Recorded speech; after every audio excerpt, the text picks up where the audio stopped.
Merdeka!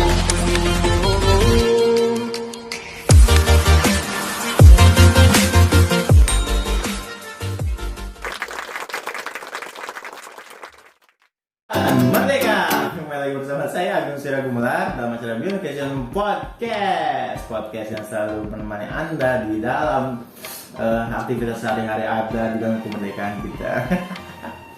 Jadi hari ini tepatnya satu hari setelah kemerdekaan terjadi, kita mengambil tema podcast ya.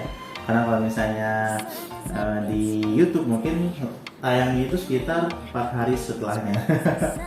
Jadi memang sebenarnya sekarang itu adalah H-1 kemerdekaan. Jadi kita mengucapkan Dirgahayu kemerdekaan Indonesia kepada Dirgahayu untuk Republik Indonesia NKRI tercinta. Semoga kedepannya semakin tangguh dan semakin berkembang lagi ya, terutama di sektor-sektor yang paling terpenting gitu kan, seperti itu. Jadi mudah-mudahan kita juga cepat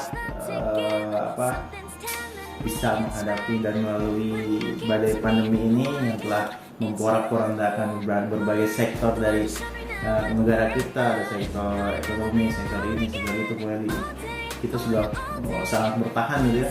Karena saya juga kemarin melihat pada sebuah deretan ruko yang biasanya ramai gitu kan, di sebuah deretan pasar yang biasanya ramai, sekarang banyak tulisan-tulisan yang membuat kita terenyuh gitu. Di situ ada dijual.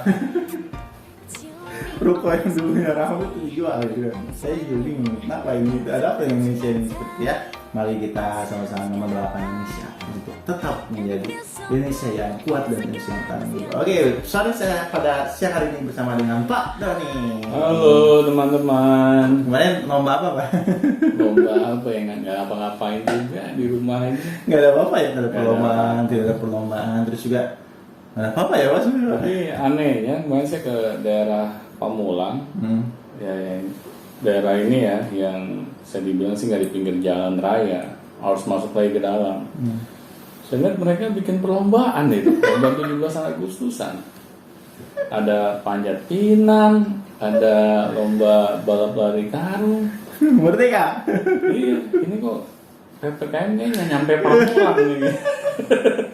Iya, di berbagai, ada juga teman-teman yang posting mau balap kerupuk. Iya, tapi ini benar-benar di luar, gitu? Di lapangan. Oh, kalau teman Agung Satu kampung itu. Satu kampung. Kalau teman Agung dia keluarga Pak.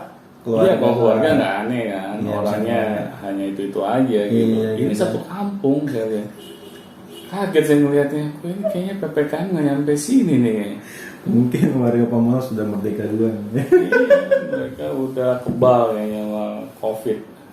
Iya. Makanya banyak yang hal-hal yang unik ya Pak ya di kemerdekaan ini gitu kan. Ya. Salah satunya ada pertanyaan unik juga nih dari Apa nih pertanyaannya? Dari pendengar setia Bionutrition. Oke. Pertanyaannya adalah, tapi tentang literasi nih Pak. Ini Pak, literasi. Literasi ya.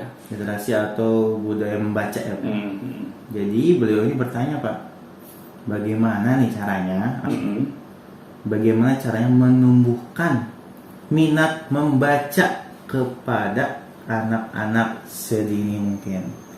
Bagaimana caranya? Jadi bagaimana caranya menumbuhkan minat membaca kepada anak-anak dalam usia sedini mungkin, agar anak-anak itu tertarik dengan sebuah bacaan mungkin ya. Tapi di sini caranya Ya tumbuh. Kasih buku aja banyak gitu kan. Iya. Menumbuhkan, karena dirasa penting mungkin ya terkait budaya membaca ini, atau misalnya tidak ada pertanyaan lanjutan sih, tapi beliau menjelaskan seperti itu. Nah sekarang saya ingin tanya nih ke Agung. Tadi Agung nanya ke saya, balik saya tanya. Kalau menurut Agung, budaya baca di Indonesia itu tinggi atau rendah? Kalau Agung sih dari SD ya senang baca juga. Enggak, kita ngomong jangan individu. Oh, keren nanya Agung sama. Kan di Indonesia. Di Indonesia ya. Kalau di Indonesia sih, kalau Agung lihat dari perpustakaan sepi Pak. Sepi ya. Kenapa tuh sepi Bang? Karena ya ada nggak perpustakaannya?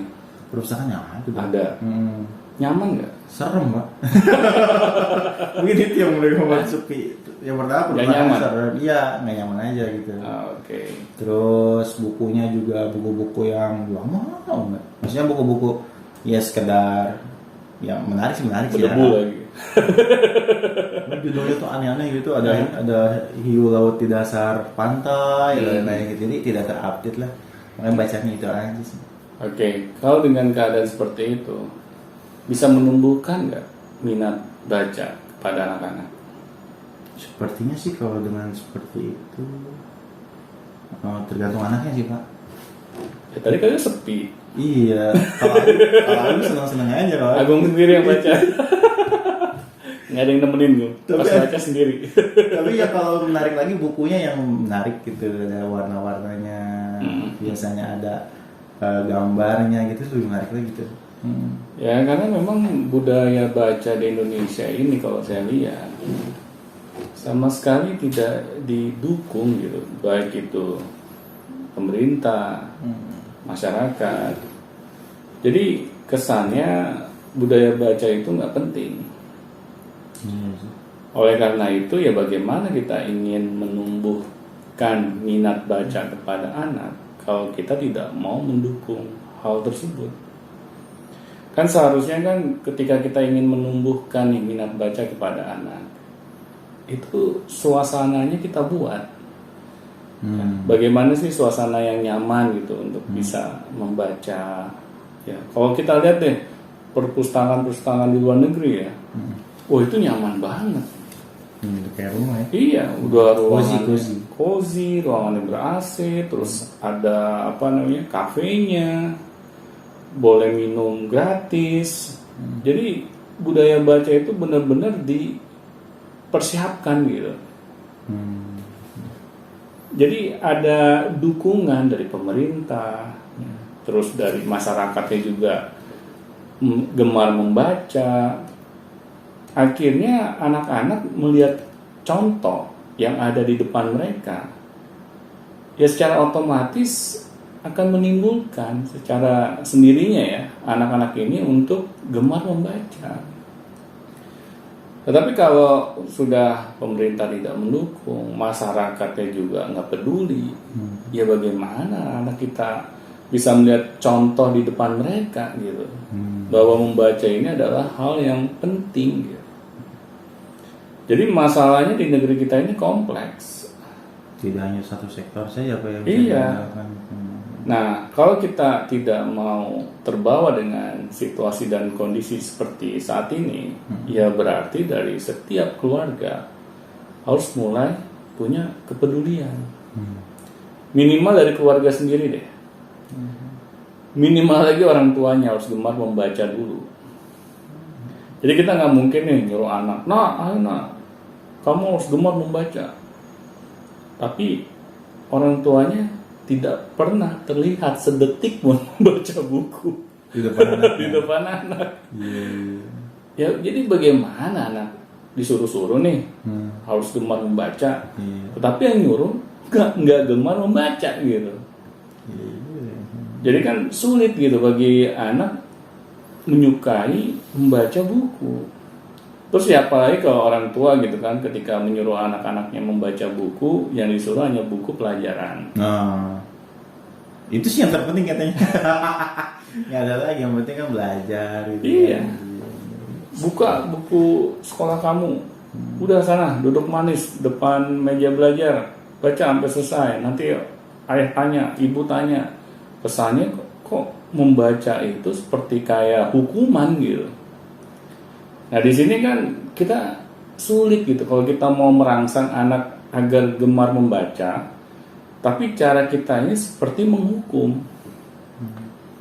Seharusnya kan membaca ini itu kita sesuaikan dengan tingkat umur anak, dengan kesukaan anak di materi apa, di bidang apa. Jadi jangan sampai kita paksakan apa yang menurut orang tua itu harus dibaca. Banyak sih begitu Pak. Iya. Karena orang tua kan merasa lebih tahu duluan apa yang dia baca. Oh bagus nih gitu kan. Ini bagus buat anak gitu kan. Paling kayak gitu. Iya. Iya. Kita pikir bagus, Iya. tapi belum tentu menurut anak bagus. Dan akhirnya anak sulit gitu. Kita rangsang untuk gemar membaca. Makanya sih dengan anak saya sendiri, ketika saya meminta anak saya membaca, saya tidak menyuruh harus buku pelajaran misalnya, atau enggak buku-buku yang hanya pilihan saya. Saya bebaskan gitu anak saya untuk memilih buku yang dia inginkan. Saya ajak dia ke toko buku, saya perlihatkan dengan buku-buku yang sesuai dengan usianya dia.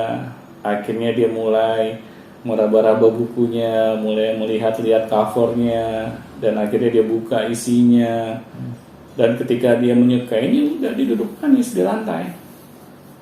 Dan itu saya biarkan. Ya. Akhirnya anak saya merasa membaca buku ini asik gitu.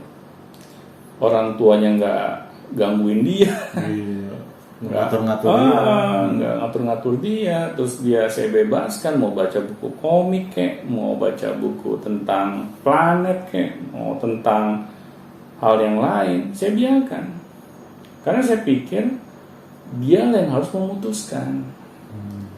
Saya ajarkan dia harus mau melakukan sesuatu itu bukan atas dasar perintah saja, tapi keinginan dari dirinya.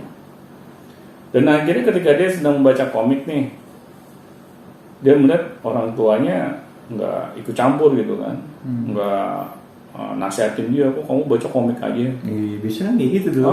Kok bacanya komik gak bermanfaat ya. Saya biarin aja gitu, asal jangan komik porno ya. Ya kan nggak mungkin juga kali di Gramedia ada komik porno gitu kan. Nah akhirnya ketika dia baca komik, dia sudah bosan nih baca komik, dia pindah lagi ke hal yang lain, ke tema yang lain.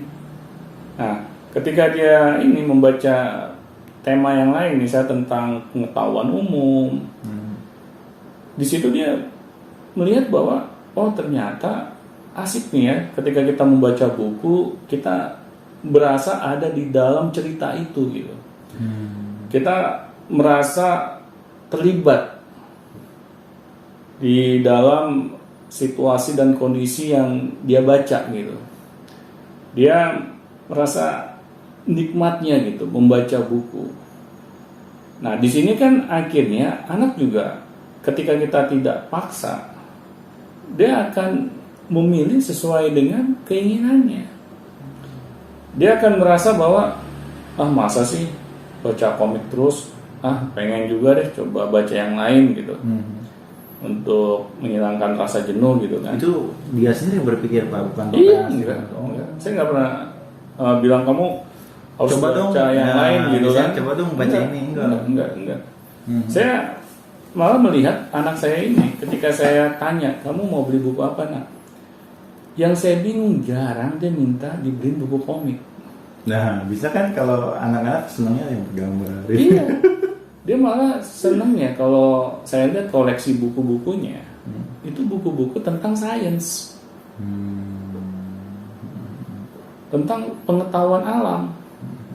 Nah, di sini kan saya melihat bahwa kok anak saya beda ya. Kalau anak-anak yang lain mungkin kalau minta dibeliin buku komik aja. Ya yang gambarnya banyak lah, kalau yang majalah itu kan. Gitu. Nah, tetapi kok dia beda gitu. Dia menikmati. Akhirnya kan dia menemukan tema apa yang dia rasa cocok gitu. Dan itu tanpa saya paksa loh. Nah, kamu dibaca buku sains, nah. Kamu pinter gitu. Ya, biasanya sih ada stimulasi orang tua sih biasanya ya. Enggak, saya enggak paksa-paksa dia. Iya, bisa ditumbuhkan sendiri. Iya, harus ditumbuhkan dengan sendirinya. Kalau enggak, nanti anak merasa kok baca buku ini yang tadi saya bilang berat. Berat. Terus temanya tuh teori-teori Einstein. Yang nggak disukain apalagi. Iya.